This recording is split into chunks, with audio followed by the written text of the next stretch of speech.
Ladies and gentlemen, welcome to another edition of World Talks here on TVP World, where every word matters. I'm your host, Benjamin Lee, and please join me and my guests on this next interview.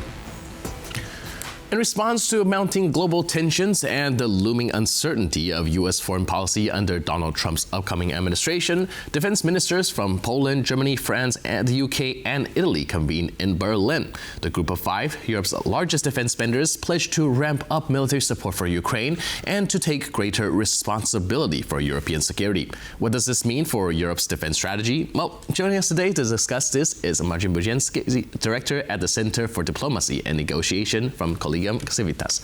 Hello, sir, and welcome to TVP World. Good morning, everyone. So can you help us understand how this new Group of Five initiative will be shaping Europe's defense cooperation going forward? Well, it's certainly a well-welcomed, let's say, coordination boost and show of initiative. And particularly the importance here is to have the format of the biggest defense spenders of the biggest armies in the European Union. And it's especially a welcome initiative, given that the host was the Minister of Defense from Germany, which is seen as the country which has to take the large effort to increase its defense spending and to increase its support for armaments in Ukraine. So it's certainly good that this format is coined. It's good that it now has a name, an informal name, the E5. It's welcome that the statements about the need for Europe to increase its defense spending are so clearly stated with countries including Italy and including Germany. That's a particularly of importance. It's also,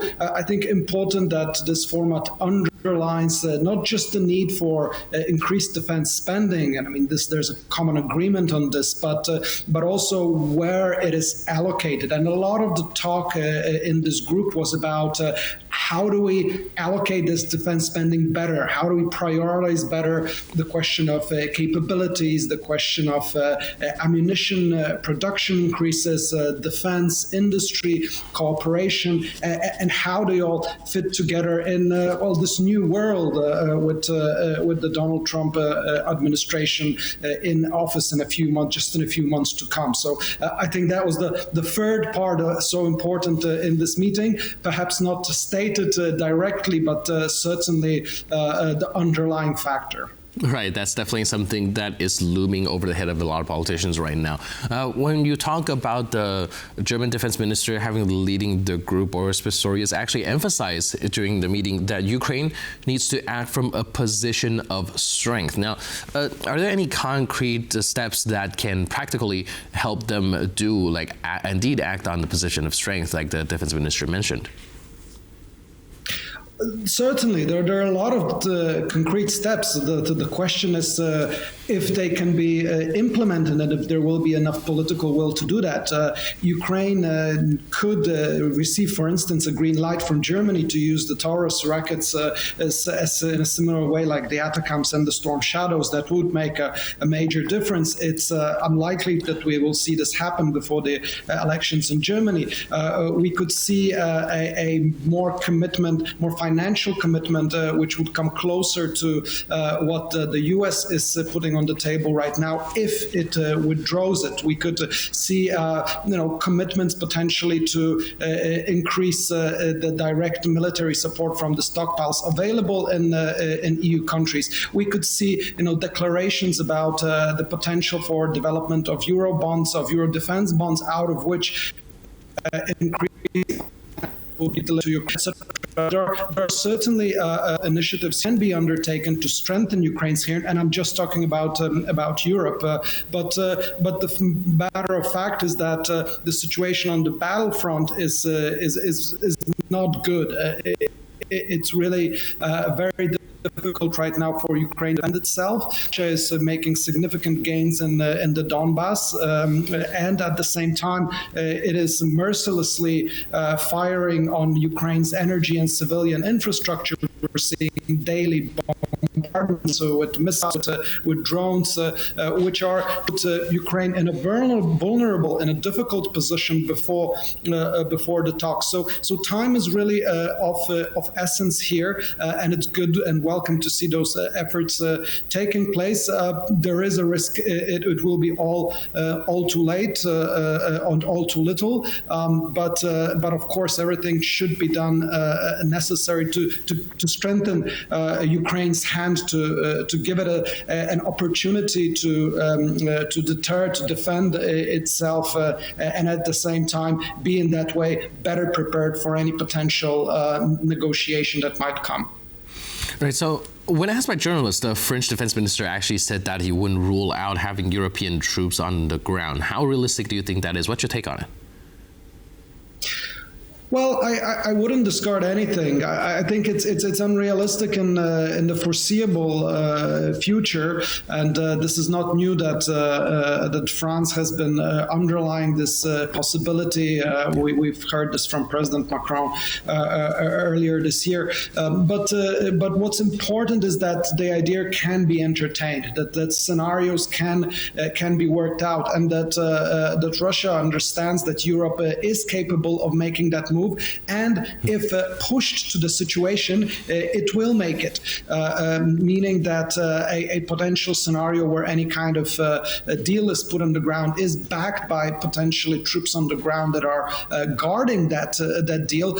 Well, that significantly changes, of course, the position of Ukraine to negotiate around security guarantees, and this is something that Putin really doesn't want. Of course, this is his worst scenario. He wants Ukraine neutral, which truly means that he's able to influence it at almost any point at any time. If he has European troops on the ground, which would inevitably be affected by any kind of attack or influence, that changes that scenario. Of course, it increases risks of direct confrontation with Russia, military confrontation, because a de facto confrontation we're seeing all the time.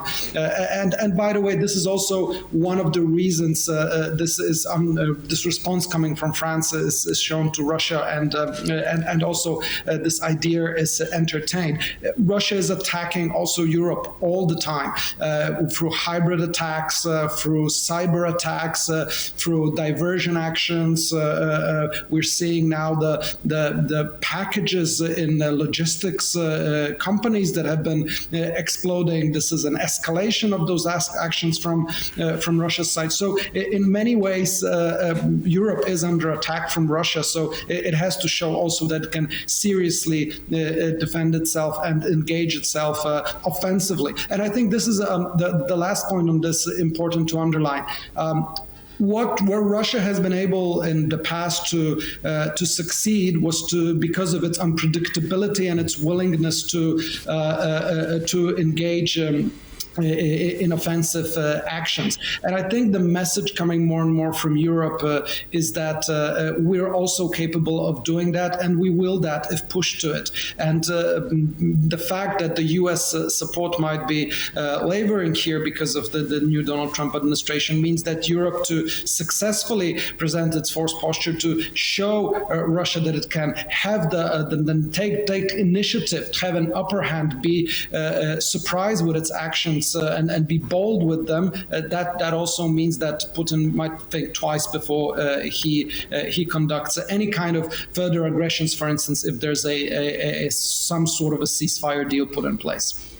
Right. So with the escalation of the rhetoric coming from France, and like you mentioned, there's already hybrid attack pretty much aiming at the rest of Europe, the involvement of North Korea. Now, Ukraine's ex-top general says that, well, pretty much we are already in a World War III scenario. How would you comment on this? Well, it's of course from especially from Ukraine's side, it's important to underline the fact that we are at a global war, and that, for instance, U.S. engagement is inevitable and needs to happen. Comparisons are being drawn with World War II, and this, of course, is a part of a narrative. But there is some truth in this. If we think of that, we've got troops from North Korea, a totalitarian state halfway across the world. that are being, sort of on state level collaboration brought in the tens of thousands to fight on the front, and that this collaboration is only increasing. That we're clear that this wouldn't have happened without the green light from China. We're clear that it also is supported by weaponry that is delivered from Iran, for instance, the Shahed drones. We've also held of missiles being brought through. So that configuration, of course, shows that it is not just Russia who's engaged in attacking and in war in Ukraine, but it is a war that has truly global effects, that is now starting to involve more countries directly, and in that sense, it has both escalatory potential, but also this signifies the importance of this war to the world order and to the security architecture that will come out of it. And this is an important factor, and it's, I must say, not so clearly understood in many different countries. Right now, I'm sitting in a conference in Rome with several ministers of foreign affairs from the Mediterranean countries, from African countries. This is not their biggest priority. This is not their biggest concern.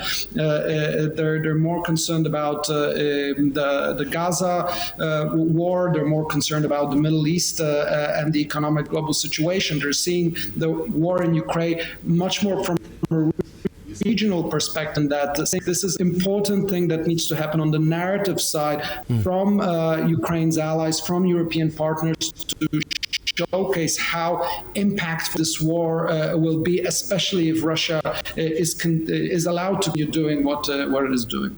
Right. Thank you so much for your input and insight. I really appreciate it. Thanks for being with us on TVP World. Cheers. And thank you for watching this edition of World Talks. But for more news, update, and commentary, please stay tuned to TVP World.